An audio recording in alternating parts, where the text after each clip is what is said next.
আসসালামু আলাইকুম। আমি মরিয়ম ইসলাম জিনিয়া চলে আসলাম নতুন আর একটা ভিডিও নিয়ে। আজকে কলকাতা ভ্রমণের 12তম পর্বে চলে আসলাম ভিক্টোরিয়া মেমোরিয়াল নিয়ে। দুর্ভাগ্যবশত আমরা সময়ের মধ্যে চলে আসতে পারিনি। যখন এখানে প্রবেশের শেষ মুহূর্তে আমরা চলে আসছি, তাই আজকে আমরা আর ভেতরে প্রবেশ করতে পারিনি। তো দেখা যাক, ভাগ্যে থাকলে পরবর্তীতে দেখব। তো এসেই যখন পড়েছি, তো সামনে থেকে নিজেরা কিছু ছবি তুলে নিচ্ছি, সামনে থেকেই কিছু ভিডিও নেওয়ার চেষ্টা করেছি এ আর কি। ইতিহাসবিদদের মতে ভারতের ভাইসরয় লর্ড কার্জনের ঐতিহাসিক জাদুঘরের পরিকল্পনা, যা ভিক্টোরিয়া মেমোরিয়াল হলে পরিণত হয়েছিল 1901 সালের ভিক্টোরিয়ার মৃত্যুর আগ থেকেই ছিল।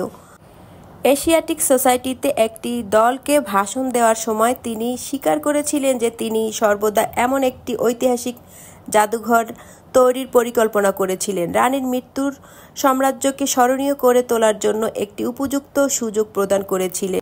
1901 সালের 22 জানুয়ারি ভিক্টোরিয়ার মৃত্যুর পরে কার্জন 24 জানুয়ারি ভারতের secretary of state lord George হ্যামিল্টনকে চিঠি লিখেছিলেন, যেখানে তিনি ভিক্টোরিয়ার মাতৃতন্ত্রের গুরুত্ব অনুগত মনোভাব প্রচারের জন্য উল্লেখ করেছিলেন। তিনি একটি জাদুঘর এবং বাগানসহ একটি বিশাল ভবন নির্মাণের প্রস্তাব করেছিলেন। কার্জন 1901 সালের 26 ফেব্রুয়ারি এশিয়াটিক সোসাইটিতে তার ভাষণে বলেছিলেন, লর্ড কার্জনের তহবিলের আবেদনে ভারতের সরকারি কর্মকর্তা, রাজপুত্র, রাজনীতিবিদ এবং জনগণ উদারভাবে সাড়া দিয়েছিলেন। স্মৃতিস্তম্ভ নির্মাণে মোট ব্যয়, যার পরিমাণ ছিল 1,05,00,000 টাকা, সম্পূর্ণরূপে তাদের স্বেচ্ছাসেবী চাঁদা থেকে উদ্ভূত হয়েছিল। নির্বাচিত স্থানটি ছিল বর্তমানে রাজভবনের কাছে, যা তৎকালীন সরকারি ভবন নামে পরিচিত ছিল। 1905 সালে কার্জনের ভারত ত্যাগের ফলে ভিক্টোরিয়া মেমোরিয়াল নির্মাণ বিলম্বিত হয়, যার ফলে প্রকল্পের প্রতি স্থানীয়দের উৎসাহ কমে যায়। 1906 সালের 4 জানুয়ারি ওয়েলসের যুবরাজ জর্জ ভিত্তিপ্রস্তর স্থাপন করেন। নির্মাণ কাজটি কলকাতার মেসার্স মার্টিন অ্যান্ড কোং এর উপর ন্যস্ত করা হয় এবং উপরিকাঠামোর কাজ 1910 সালে শুরু হয়। 1911 সালে নির্মাণ কাজ শেষ হওয়ার আগেই ভারতের সম্রাট পঞ্চম জর্জ ভারতের রাজধানী কলকাতা থেকে নয়াদিল্লিতে স্থানান্তর ঘোষণা দেন।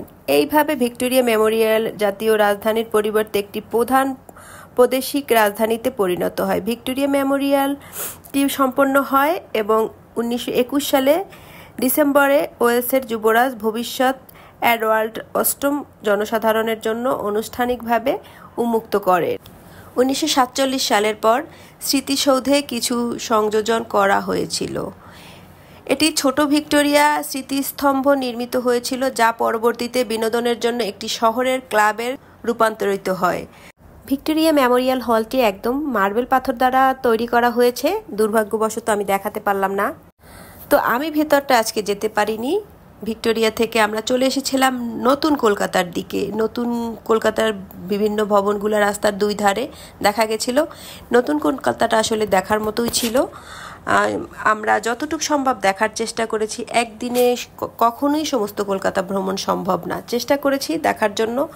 পরবর্তীতে আরও ভিডিও নিয়ে আসব, আপনারা সাথেই থাকবেন। আজকের ভিডিওতে এতটুকুই ছিল। দেখা হবে আবার নতুন ভিডিওর সাথে। ভিডিওটা ভালো লাগলে লাইক, কমেন্ট, শেয়ার করে পাশে থাকবেন। আবারও নতুন পর্বের সাথে হাজির হব। ততক্ষণ পর্যন্ত আপনারা সবাই ভালো থাকবেন। আল্লাহ হাফেজ।